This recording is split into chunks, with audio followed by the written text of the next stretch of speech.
Assalamualaikum warahmatullahi wabarakatuh. Nah, ini tim kita. Apa yang akan kita lakukan hari ini, teman-teman? Jadi, berdirinya kami yang di sini akan menjelaskan tentang tugas fisiologi ternak mengenai osmoregulasi yang terjadi pada ginjal. Ginjal kan ya? Oke, ginjal. Oke. Gak usah perkenalan. Untuk perkenalan nanti ini di caption saja. Jadi selamat mendengarkan ya, teman-teman. Jadi osmoregulasi adalah proses pengaturan keseimbangan air dan zat larut seperti garam mineral dan urea di dalam tubuh. Ginjal merupakan organ utama dalam proses osmoregulasi pada tubuh manusia. Ginjal menghasilkan darah sekitar 180 liter dan menghasilkan urin sekitar 1-2 liter urin. Dan ginjal merupakan zat sisa pembuangan sisa metabolisme dan sekaligus mengatur kadar air, natrium, kalium, dan elektrolit lainnya. Untuk memahami osmoregulasi pada ginjal, kita perlu memahami struktur dari ginjal. Struktur ginjal sendiri terdiri dari medula, pelvis ginjal, ureter, vena ginjal, arteri ginjal, dan juga korteks. Di dalam satu ginjal terdiri sekitar 1 juta nefron. Nefron sendiri terdiri dari glomerulus, kapsul Bowman, tubulus proximal, lengkung Henle, tubulus distal, dan tubulus collectivus. Masing-masing ini memiliki peran yang sangat spesifik dalam proses pembentukan urin. Proses osmoregulasi di ginjal diawali dengan filtrasi, yaitu penyaringan darah di glomerulus. Darah masuk melalui arteriol aferen ke glomerulus dengan tekanan tinggi, sehingga air, glukosa, asam amino, urea, dan ion-ion kecil terdorong keluar menembus dinding kapiler masuk ke kapsul Bowman.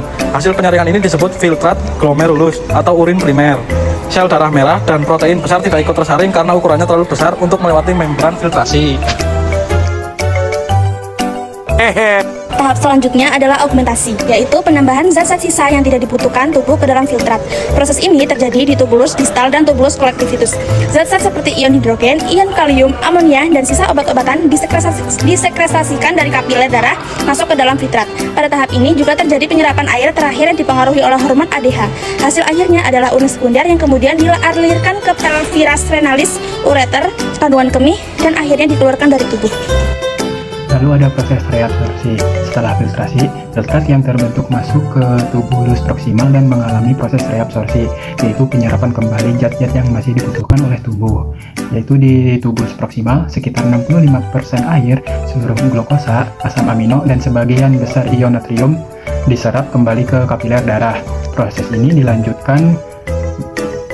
dilanjutkan di lengkung Henle, khususnya pada bagian descendant yang menyerap air secara khusus atau secara osmosis, dan bagian ascendant yang menyerap ion natrium dan klorida tanpa disertai oleh air. Oke, keenam ya, peran hormon ADH dan aldosteron. Osmoregulasi ginjal diatur oleh dua hormon utama. Pertama adalah ADH atau hormon antidiuretik yang diproduksi oleh hipotalamus dan dilepaskan oleh kelenjar hipofisis ketika tubuh kekurangan cairan. ADH meningkat sehingga tubulus collectivus menjadi lebih permeable terhadap air. Akibatnya lebih banyak air diserap kembali dan urin menjadi lebih pekat.